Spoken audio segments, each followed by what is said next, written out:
हम उल्लेखीय करना चाहते हैं कि राज हॉस्पिटल रांची पहला हॉस्पिटल है झारखंड का जिसने NABH इन इमरजेंसी मेडिसिन का सर्टिफिकेशन प्राप्त किया है।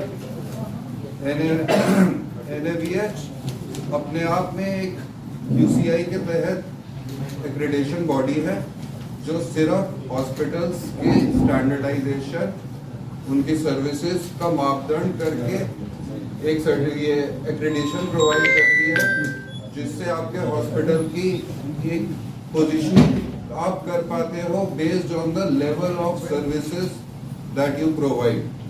बेसिकली अगर आप इसको आम भाषा में समझना चाहते हैं तो जैसे 5 स्टार होटल्स को स्टार रेटिंग दी जाती है, उसी तरह से हॉस्पिटल्स के लिए NABH एक तरह का स्टार रेटिंग है। NABH के एक फुल एक्रेडिशन होती है और एक एंट्री लेवल एक्रेडिशन होती है। एंट्री लेवल एक्रेडिशन एक बहुत बेसिक स्टैंडर्ड्स में किया जाता है, बट फुल NABH को बहुत डीपली देखा जाता है। हमारे साथ है डॉक्टर वीरेंद्र कुमार जो हमारे मैनेजिंग डायरेक्टर हैं। ये आपको NABH क्या होता है पहले इसका एक ब्रीफ में समझाएंगे और फिर हम लोग इमरजेंसी सर्विसेज में जो हमने एक्रेडिटेशन प्राप्त किया इसके बारे में आगे बात करेंगे।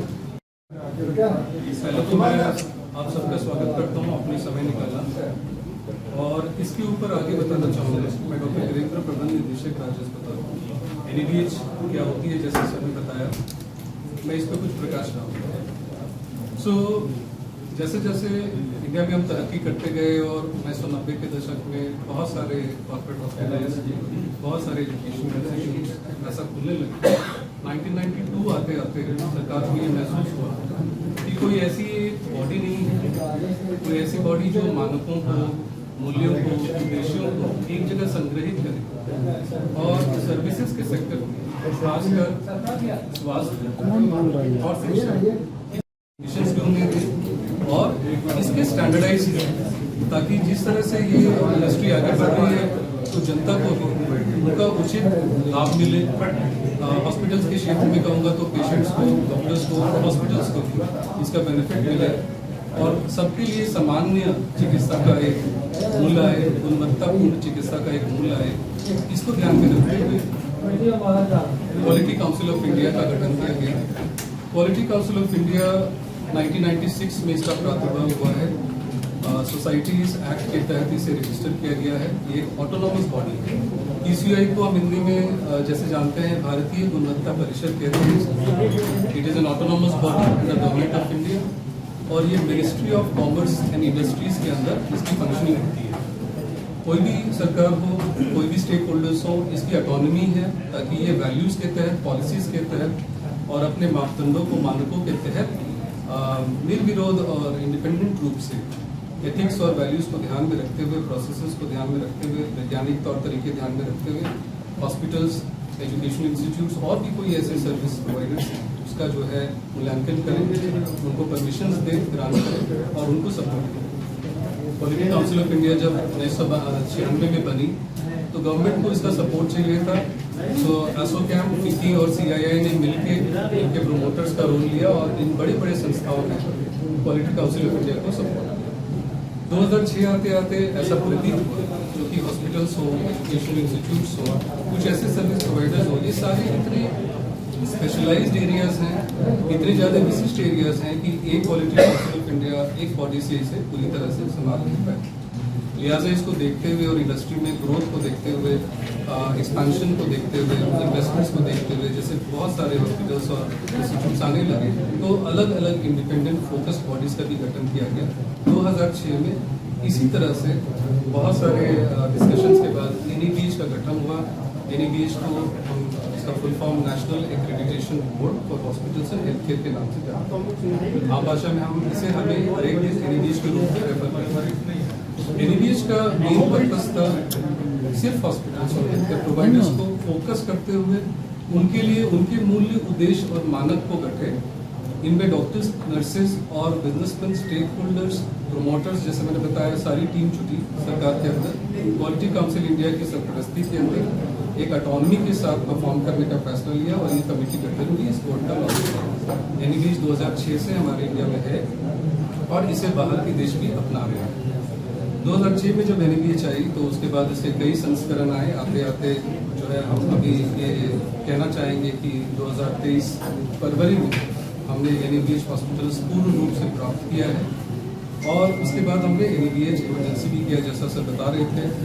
इस राज्य में, स्टेट में हम केवल एकमात्र हॉस्पिटल हैं जो NABH इमरजेंसी है आज की डेट पर। इमरजेंसी की NABH क्यों आगे बढ़ाई गई, जिस तरह से क्वालिटी काउंसिल ऑफ इंडिया के अंदर NABH 2006 में बना, 2016 में आपातकालीन चिकित्सा सेवाएं।